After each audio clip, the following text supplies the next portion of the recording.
Chrysostome est agriculteur à Musanze, au nord du Rwanda. Comme beaucoup, il ne possède qu'un petit lopin de terre d'à peine un demi-hectare. Umurima navusobanuye kare ko ari kimwe cya kabiri cya hegitari ngo hingamo imyaka itandukanye mu mwaka mpinga kabiri nkakuramo umusaruro umwe nkawugurisha undi ugasigara mu rugo ugatunga umuryango w'abantu batandatu ko mfite umugore n'abana bane. Une rotation des cultures indispensable pour pouvoir faire vivre sa famille, mais le fermier n'a pas toujours fait comme ça. Ni ukuvuga ngo mbere tuvuge ko wenda harimo ibijumba gusa kandi niwaza kwiba ashobora kwiba igihingwa kimwe ikindi kigasigara. Cette monoculture que pratiquait Chrysostome avait été encouragée par le gouvernement depuis une dizaine d'années, selon les principes de la Révolution verte, une politique de transformation de l'agriculture fondée sur l'intensification. L'objectif passer d'une agriculture vivrière qui sert simplement à nourrir les paysans à une culture commerciale à haut rendement destinée à l'exportation. Ça n'a pas bien marché parce que cette agriculture intensive n'est pas très adaptée à de petits fermiers.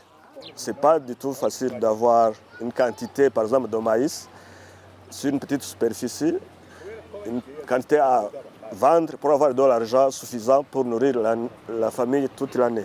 Vedaste vient régulièrement rendre visite à Chrysostome et aux autres agriculteurs de la région des volcans au nord du pays. Il travaille pour l'association Accor qui œuvre pour la sécurité alimentaire en zone rurale. Pour l'ONG, la clé du développement n'est pas l'intensification, mais l'agroécologie. C'est un combat qu'on doit mener pour que d'abord les gens prennent conscience qu'ils doivent faire tout pour protéger leur sol. Parce que si on ne s'occupe pas ou bien on ne se préoccupe pas du long terme, bien sûr on peut se nourrir en abondance aujourd'hui, mais aussi longtemps que le sol ne sera pas bien protégé, d'ici quelques années, on ne sera plus capable de produire. L'action d'Accor passe par la formation des paysans. Ce matin, Vedaste encadre un groupe de fermiers qui fait un compost collectif.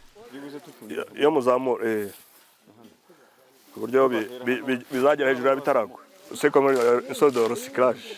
Ça aide à régénérer de façon naturelle le sol. Ça se régénère de façon à continuer à produire. L'idée, c'est que petit à petit, ce compost remplace les engrais chimiques.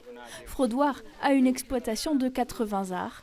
Il y cultive des choux, du maïs ou encore des pommes de terre. Depuis qu'il travaille avec Accor, la part des engrais chimiques qu'il utilise a nettement diminué.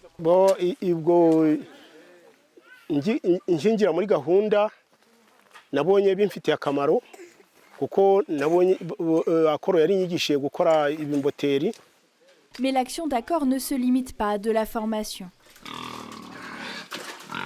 Depuis quelques mois, Joséphine accueille 4 cochons sur ses terres, dont de l'association.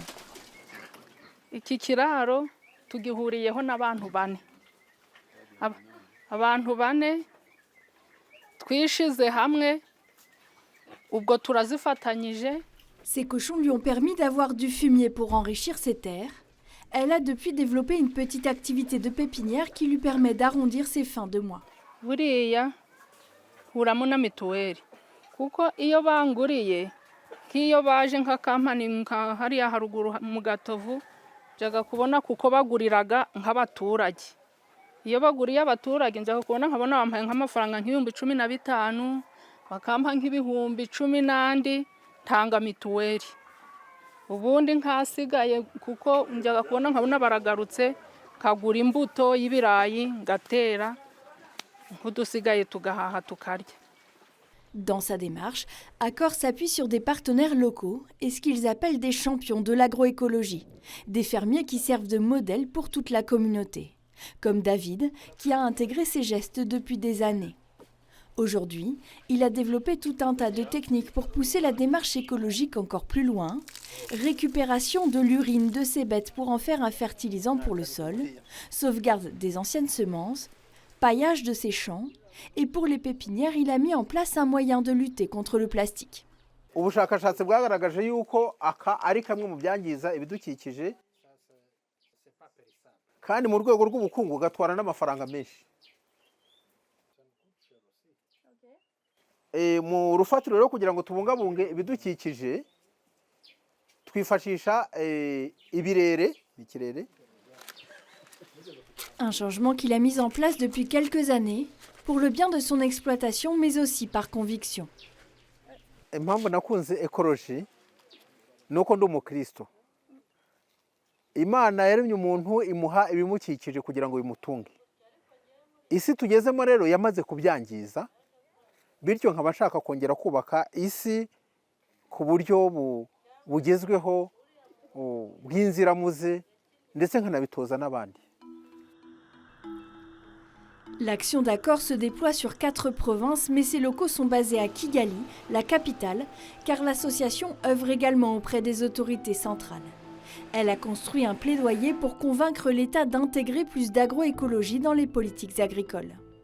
C'est vrai que nous sommes dans un contexte justement d'intensification, d'utilisation massive des intrants synthétiques, semences, fertilisants, pesticides, etc., qui est en fait compréhensible puisqu'on veut augmenter la production pour nourrir une population croissante. Alors ce que nous, le message qu'on fait, c'est de dire, si on poursuit cette intensification, sans penser aux écosystèmes, sans penser à la biodiversité, on va tout droit au mur. Donc il n'y a pas de voie pour l'avenir. On dit qu'il faut intégrer les principes agroécologiques.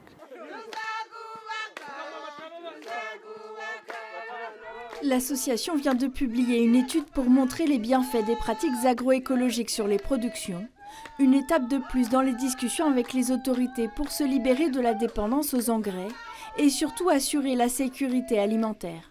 Car pour l'instant, la Révolution verte ne remplit pas ses promesses, alors que 80% de la population vit de l'agriculture.